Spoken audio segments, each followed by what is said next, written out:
और सर्वे वो कैंप में आकर के प्रत्येक व्यक्ति को जागरूक किया गया है कि कोई किसी बिचौलिया के बीच में नहीं जाना है, किसी को 1 रुपया नहीं देना है। कोई रसीद नहीं कटा रहे हैं तो उसको रसीद कटाना ज़रूरी है। यदि आपके पास कवाला नहीं है, जल गया है, खो गया है, नहीं मालूम है, तो उसके लिए रजिस्ट्री ऑफिस जा कर के कवाला को पता कीजिए और कवाला उपलब्ध कीजिए। नहीं, इसमें सरपंच के पास नहीं जाना है, ना 1 रुपया देना है, ना मुखिया के पास जाना है, क्योंकि ना इसमें मुखिया का कोई रोल है, ना सरपंच का कोई रोल है। पास जानकारी नहीं है, वो बस किसी कारण बस किसी के झांसे में आकर कहीं पैसा एक खर्च कर लेते हैं, किन्हीं को पैसा दे देते हैं। तो ऐसा ना करें। फ्री ऑफ कॉस्ट जमीन सर्वे बिहार में चल रहा है। बहुत लोगों के बीच अफवाह है जो पैसा लेकर किया जाता है, ऐसा कुछ नहीं है। अभी हम मौजूद हैं मधुबनी के सिविल कोर्ट में। आज हम आप लोगों के बीच जमीन सर्वे को लेकर विशेष बातचीत करेंगे। बहुत सारे लोगों में अफवाह है जो जमीन सर्वे के दौरान मुखिया हो या सरपंच हो या फिर कोई अन्य कर्मचारी के द्वारा पैसा लिया जाता है किसी फर्म को लेकर या सिग्नेचर को लेकर। ऐसा कुछ प्रावधान नहीं है। हम जमीन सर्वे को लेकर संपूर्ण जानकारी इस वीडियो के माध्यम से आप लोगों के बीच रखेंगे। अभी हमारे साथ मौजूद है अजय झा यश और वकील साहब, और एक हमारे साथ सितेश चंद्र झा जी मौजूद हैं जो मधुबनी सिविल कोर्ट के एडवोकेट हैं। आइए इनसे विशेष बातचीत करेंगे और संपूर्ण जानकारी लेंगे जो इस मामला में जो ज़मीन सर्वे हो रहा है कहाँ तक सही है और क्या इसमें त्रुटि है, किस तरह से सर्वे का प्रोसेस है, सारा कुछ हम इन लोगों से जानकारी लेंगे और आप लोगों के बीच साझा करेंगे। सर, सबसे पहले आपका ATM न्यूज़ मिथिला चैनल पर स्वागत है। आपको भी बहुत बहुत धन्यवाद कि आप हमारे बीच में आए, सर्वे के लिए, जानकारी के लिए, जनता को बीच में उजागर करने के लिए आए हैं। आपको भी बहुत बहुत धन्यवाद। सर, जो अभी ज़मीन का सर्वे चल रहा है बिहार में, वो कहाँ तक आपको सही लग रहा है और इसका प्रोसेस क्या है? हमारे चैनल के माध्यम से जनता को आप बताते। इसमें यही माध्यम है कि प्रत्येक गांव में सर्वे बहुत अच्छा चीज़ है। प्रत्येक गांव में सरकार के द्वारा शिविर लगाया गया है और कुछ गांव में लगाया जाएगा। और सर्वे वो कैंप में आकर के प्रत्येक व्यक्ति को जागरूक किया गया है कि कोई किसी बिचौलिया के बीच में नहीं जाना है, किसी को 1 रुपया नहीं देना है। सिर्फ फॉर्म लेकर के मार्केट में 2-3 फॉर्म है, बंसावली का फॉर्म है, रैयत कलम का लिए फॉर्म है और एक घोषणा पत्र है।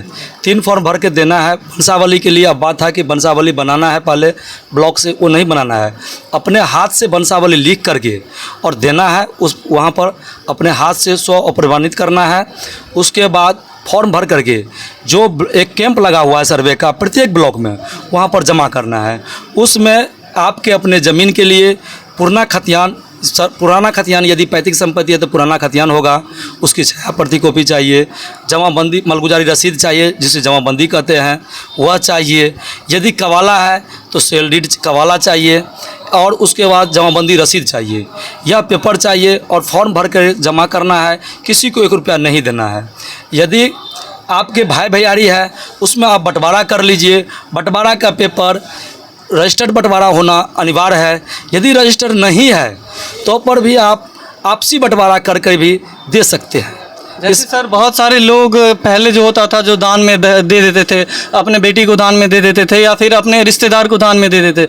उन लोगों के पास तो ऐसा कोई पेपर नहीं रहता था। पहले के ज़माने में लिखित तौर पे दे दिया जाता था या फिर मौखिक दे दिया जाता था। तो उन लोगों के लिए क्या इसमें समस्या का सामना करना पड़ेगा और उनका अपना ज़मीन बचा रहे, अपने नाम पर रहे, तो क्या प्रोसेस होगा उसका? नहीं, इसमें कोई भी व्यक्ति मौखिक देने से यहाँ पर ज़मीन का मालिक नहीं हो सकते हैं। उस व्यक्ति को अपने जो दिए हैं दान, उनसे रजिस्टर्ड कवाला लेना ज़रूरी है, दान पत्र लिखवाना ज़रूरी है। यदि वो मर गए हैं तो उनके वारिसान है, उनसे लिखवा लीजिए, तभी आप उनके राइट होंगे। और जब यह आपको टाइटल हक होगा तभी आप सर्वे खतियान में अपने नाम से कर सकते हैं। यदि टाइटल डॉक्यूमेंट नहीं है तो आपके नाम से सर्वे नहीं होगा, क्योंकि जिनकी ज़मीन है उन्हीं के नाम से होगा। और उसी सब के विवाद के लिए कोई कह देता है कि ये ज़मीन मेरा है, हम उसमें दखल किए हैं, फला हमको दे दिया, उसको कवाला नहीं किया है, वो बाहर में रहते हैं। इसी सब के बचने के लिए और यह सर्वे लाया गया है समाज में कि जो जिसके पास सबूत रहेगा उसी के नाम से सर्वे खतियान होगा और उसी से विवाद ख़त्म हो जाएगा। सर, बहुत सारे लोगों के पास ऐसा समस्या रहता है जो ज़मीन का दस्तावेज किसी के पास नहीं रहता है। कोई 50 साल या 25 साल से रसीद कटवाए नहीं रहता है। तो उन लोगों का क्या सर्वे करने के दौरान कुछ समस्या आ सकता है? हाँ, यदि कोई रसीद नहीं कटा रहे हैं तो उसको रसीद कटाना ज़रूरी है। यदि आपके पास कवाला नहीं है, जल गया है, खो गया है, नहीं मालूम है, तो उसके लिए रजिस्ट्री ऑफिस जा करके कवाला को पता कीजिए और कवाला उपलब्ध कीजिए। अंचल में जा कर के जमाबंदी कैम्प कराइए, जो जमाबंदी पूर्व से चल रहा है उसका रसीद कटाइए, और रसीद कटाने के बाद ही आपके नाम से नया सर्वे खतियान होगा। क्योंकि डॉक्यूमेंट नहीं रहेगा तो कोई भी व्यक्ति कह सकता है यह प्लॉट मेरा है या ज़मीन मेरा है। इसी से बचने के लिए यदि आप अभी डॉक्यूमेंट नहीं दे रहे हैं तो आप ज़मीन का कैसे दावा कर रहे हैं और कैसे उस ज़मीन पर रह रहे हैं। इसलिए जो कोई दान दिया है या कोई पूर्वज से ले लिए हैं और कवाला नहीं हुआ है, उस सबको कवाला कराना ज़रूरी है। सर बहुत लोगों में तो ये भी अफवाह रहता है, बहुत सोशल मीडिया पे भी पोस्ट में देखते होंगे आप लोग भी, जो पैसे जैसे सरपंच के पास गए तो सिग्नेचर करवाने के लिए या फॉर्म फिल करवाने के लिए या फिर कर्मचारी के पास गए तो मनमाना पैसा लिया जाता है। ये कहाँ तक सही है? नहीं, इसमें सरपंच के पास नहीं जाना है, ना 1 रुपया देना है, ना मुखिया के पास जाना है। क्योंकि ना इसमें मुखिया का कोई रोल है, ना सरपंच का कोई रोल है।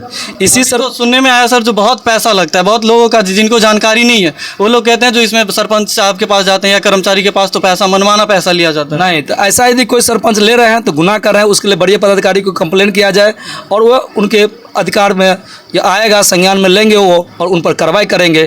क्योंकि सरकार के द्वारा 1 भी रुपया इसमें नहीं लिया जा रहा है। इसमें बंदोबस्त पदाधिकारी, अमीन, कानूनगो तीनों नियुक्त किया गया है और तीनों प्लॉट का वेरिफिकेशन भी करेंगे। इसलिए कहीं कोई पैसा का संबंधित बातें नहीं हो रहा है इसमें। सर जाते जाते एक आखिरी सवाल आपसे रहेगा, जो जनता को बिहार सर्वे को लेकर क्या संदेश देना चाहेंगे और बिहार सरकार का इतना अच्छा पहल है उस पर क्या कहना चाहेंगे? जो अभी सर्वे का महापर्व चल रहा है, इसमें प्रत्येक व्यक्ति को भाग लेना चाहिए और सहयोग करना चाहिए, क्योंकि ये महापर्व की तरह है। इसमें आने वाला दिन में विवाद खत्म हो जाएगा और सभी व्यक्तियों के घर में जो पेपर नहीं था उन सबको भी पेपर बन जाएगा और किसी प्रकार का विवाद नहीं रहेगा। जो व्यक्ति बाहर में है, बिहार में नहीं है, उनके लिए भी पोर्टल उपलब्ध किया गया है बिहार सरकार का। उस पोर्टल पर भी सारा डॉक्यूमेंट के साथ ऑनलाइन जहाँ रहते हैं वहाँ से भी कर सकते हैं, कोई दिक्कत नहीं है, कहीं 1 रुपया नहीं लग रहा है। और इस महापर्व में सबको मिल करके साथ निभाएं और एक साथ मिल करके इस सर्वे का काम को पूरा करें। बहुत बहुत धन्यवाद सर। आपको भी बहुत बहुत धन्यवाद। आइए हमारे साथ अभी एडवोकेट अजय झा सर यश भी मौजूद हैं, इनसे भी 2 लाइन हम जानकारी ले लेते हैं। जो बिहार सरकार का इतना अच्छा पहल है उस पर क्या कहना चाहेंगे? सबसे पहले आपको ATM न्यूज़ मित्रा चैनल पर स्वागत है। आप लोगों को भी धन्यवाद। देखिए, ये बिहार सरकार का बहुत ही अच्छी योजना है। बहुत सर्वे के कारण और पुराना ज़मीनी विवाद बहुत बढ़ गया था और किसकी ज़मीन है नहीं है, पुराना पेपर लोगों का फट गया था। कुछ बहुत सारा आप देखे हुए कहीं बाढ़ आया, रिकॉर्ड रूम में नहीं है, तो लोग ये जो सर्वे हो रहा है तो लोगों को अब वास्तविक की स्थिति पता लग जाएगा। जो भाई पुराना खतियान भी आपको देना है कि कहाँ है, अगर आपके पास पेपर नहीं है तो आप उसको लिख के भी दे सकते हैं। रसीद है तो रसीद दीजिए। तो ये अब जो हो रहा है, जो पूरा डिजिटल हो रहा है, जो अब फटने उठने वाली बात नहीं है। आप अपना देख सकते हैं कि ऑनलाइन क्लिक कीजिए, जो कहाँ आपकी ज़मीन है नहीं है, सारा अब आ जाएगा और इससे आने वाला पीढ़ी को काफ़ी सहूलियत होगा। जो फट गया, कट गया और या उड़ गया, कुछ दिखाई नहीं दे रहा, ये सब अच्छा योजना है सरकार का और हम सब लोग को इसमें अच्छे से भाग लेना चाहिए। जहाँ जिस जगह है इसके लिए जो लोग वो है, जो गाँव में पैसा लेता है, कहीं 1 रुपया आपको नहीं देना है। आपने जैसा वंशावली के लिए लोग कह रहे हैं कि सरपंच साहब एक वंशावली बनाएं, बीटी से भी लें, ये करें, उसकी कोई ज़रूरत नहीं है। जिसका जो हिस्सेदारी है उस हिसाब से अपने बांट के उसमें लगाएं और दें और सारा चीज़ डिजिटल हो जाएगा और आने वाले पीढ़ी को बहुत सहूलियत होगी। सर वैसे लोग जो ज़मीन हड़प लेते हैं या फिर अपना गुंडागर्दी करके या फिर रंगदारी करके, मधुबनी में भी ऐसा केस आप लोगों के पास आता होगा, उन लोगों को आप एक एडवोकेट होने के नाते क्या संदेश देना चाहेंगे? देखिए, केवल हड़प लेने से उसका ज़मीन तो होगा नहीं। वो मेरे पेपर अगर मेरे पास है तो वो हड़पेंगे तो उसमें अवैध दखल लिखा जाएगा और वैसे सारे विवाद हमारे कोर्ट में चल ही रहे हैं। अगर वैसा कोई विवाद है, अगर जिस विवाद चल रहा है तो वहाँ कॉलम में भी विवाद का चलेगा। फाइनल होने के बाद तो वो जिसका पेपर रहेगा ज़मीन उसी की। बहुत बहुत धन्यवाद सर आपको। अभी हमारे साथ मधुबनी के जाने माने एडवोकेट मौजूद थे, उन्होंने ज़मीन सर्वे को लेकर तमाम जानकारी हमारे चैनल के माध्यम से आप लोगों के बीच रखे। आप लोगों से बस आग्रह है कि ज़्यादा से ज़्यादा वीडियो को शेयर करिएगा और तमाम लोगों जिनके पास जानकारी नहीं है वो बस किसी कारण बस किसी के झांसे में आकर कहीं पैसा खर्च कर लेते हैं, किन्हीं को पैसा दे देते हैं, तो ऐसा ना करें। फ्री ऑफ कॉस्ट ज़मीन सर्वे बिहार में चल रहा है। बहुत लोगों के बीच अफवाह है जो पैसा लेकर किया जाता है, ऐसा कुछ नहीं है। ज़्यादा से ज़्यादा वीडियो शेयर करिए और तमाम लोगों को ये जानकारी प्राप्त होना चाहिए। अभी के लिए विदा लेते हैं, तब तक के लिए आप देखते रहे ATM न्यूज़। मेरे झा, धन्यवाद।